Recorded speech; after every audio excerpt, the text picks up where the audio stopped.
Shri Venkateswara gold తాకట్టులో ఉన్న మీ బంగారాన్ని విడిపించి కొనబడును.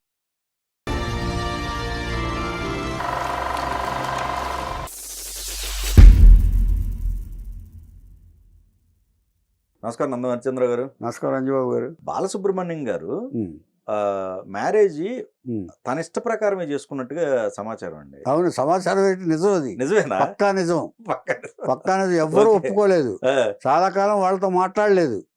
రెండు కుటుంబాలు. అది ఎలా జరిగిందంటే, బాలసుబ్రహ్మణ్యం గారిది చాలా ఉంది చరిత్ర. ఆయన నెల్లూరులో చదివారు. ఆయన ఆ తర్వాత పాటలు అంటే ఇష్టంతో పాటలు పాడుకుంటూ, పాటల ప్రోగ్రాంలో పాల్గొంటూ, పోటీల్లో పాల్గొంటూ ఎలాగైనా మెడ్రాస్లో చేరాలని చెప్పేసి ఇంజనీరింగ్ అనంతపురంలో సీట్ వస్తే అనంతపురంలో సీట్ కూడా మానేసి మద్రాసులో ఏఎంఐలో చదివాడు ఆయన. మీనాక్షి కాలేజీలో, కోడంబాకంలో ఉంది అది, మీనాక్షి కాలేజ్ అని. దాంట్లో ఏఎంఐ ఏదో ఉంది ఆ ఇంజనీరింగ్ కోర్సు. దాంట్లో చదువుతున్నారు ఆయన. చదువుతున్నప్పుడు ఒక ఇంట్లో అద్దెకున్నాడు ఆయన. ఒక ఇంట్లో అగస్తేశ్వరరావు, ఆవిడ పేరు ఏదో ఉంది, దంపతులు ఇంట్లో అద్దెకున్నారు. వారింట్లో ఉన్నారు ఈ సావిత్రి గారు. ఇప్పుడు మ్యారేజ్ చేసుకున్న సావిత్రి గారు వారింట్లో ఉన్నారు. సరే, వాళ్ళిద్దరికీ ఇష్టం కలిగింది, ప్రేమించుకున్నారు. అంటే చాలా కాలం ఉన్నారు కదా ఆయన. పైగా కుర్రాడు, ఈయన పాటలు కూడా పాడతాడు, ఏఎంఐ చదువుతున్నాడు, సన్నగా ఉన్నాడు, వాళ్ళకు కూడా బాగున్నారు. ఇద్దరు కులాలు కూడా కలిసి బ్రాహ్మిన్సే, ఇద్దరు బ్రాహ్మిన్సే, ఆయన కూడా బ్రాహ్మిన్సే. ఇది ఏం చేశాడంటే, ఈయన ఎలాగైనా సరే సావిత్రి గారిని పెళ్లి చేసుకోవాలని చెప్పేసి తన ఫ్రెండ్ ద్వారా, తండ్రికి సామమూర్తి గారు చాలా నిష్ణాతుడు, ఆయన బాగా ఆచార వ్యవహారాల్లో చాలా పద్ధతిగా ఉంటారు ఆయన. ఈయన ఎలాగ ఈ ధైర్యం చేసి నేను ఎదురుగుండా చెప్తే ఆయన ఒప్పుకోరు అని ఒక స్నేహితుడి ద్వారా, నాన్నగారికి అని చెప్పేసి మీ పాదపద్మాలకి నమస్కరించి రాయినది, నేను వీరింట్లో ఉన్న అమ్మాయిని నేను ప్రేమించాను, ఖచ్చితంగా పెళ్లి చేసుకుంటానని మాట ఇచ్చాను, మీరు అనుమతిస్తే మీరు అనుమతించవలసిందిగా కోరుతున్నానని చెప్పేసి ఉత్తరం రాసి పంపించారు ఆయన. పంపిస్తే ఫాదర్ గారు సైలెంట్గా ఉన్నారు కదా, సంయమనంతో ఉన్నారు. కానీ శకుంతల గారు, మదర్ గారు ఆకాశం ఎత్తుకారు. వీడి చదువు కోసం పంపిస్తే వీడి యథవేషాలు వేస్తాడా, అమ్మాయిని ముందు వాడిని తీసుకొచ్చేయండి అని సామమూర్తి గారికి చెప్పింది, భర్త గారికి చెప్పింది. మెడ్రాస్ వెళ్ళాడు. మెడ్రాస్ వెళ్ళి ఆయన అసలు ముందు ఆ ఇంట్లోంచి ఖాళీ చేయించాడు. ఇంట్లోంచి ఖాళీ చేయించేసి అసలు ఒక సెక్షన్లో మొత్తం ఫ్యామిలీ అంతా వీడిని ఇలా ఒంటరిగా వదలటానికి వీల్లేదు, ఫ్యామిలీ మొత్తం ఇక్కడికే షిఫ్ట్ అయిపోదాం అనుకున్నారు. ఇంచేతంటే వాళ్ళు ఉండేది కోనేటంపేట, నెల్లూరులోనే. నెల్లూరులోనే కాబట్టి దగ్గరే, దానికి పెద్ద విశేషం లేదు, 130 కిలోమీటర్లు ఎంతో ఉంది. అది అన్నారు. అయినప్పుడు వేరే ఇంట్లో సెటిల్ చేశారు. సెటిల్ చేసి వెళ్ళిపోయారు. చదువుతున్నాడు.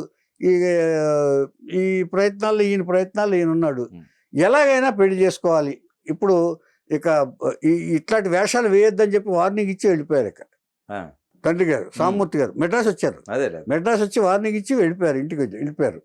వెళ్ళిపోయిన తర్వాత ఇప్పుడు ఎలాగైనా సరే పెళ్లి చేసుకుంటా అని చెప్పి ఇక మాట మార్చట్లా బాలుగారు. మీరు ఒప్పుకొని తీరాల్సిందే అంటూ మారం చేస్తున్నాడు. చేస్తుంటే అప్పుడు ఏం చేశాడంటే, ఈయన ఇలా కాదు, బెంగళూరులో వాళ్ళ అన్నయ్య ఉన్నాడు లింగమూర్తి గారు, అక్కడ పంపించేశాడు.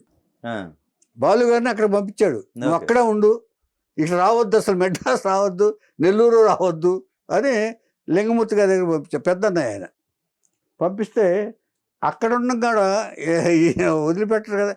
ప్రేమ అంటే ఏంటి, ఇలాగా మొత్తం అది అయస్కాంతం, అక్కడలాగా వెళ్ళిపోద్ది. ఎలాగైనా సరే పెళ్లి చేసుకోవాలని చెప్పేసి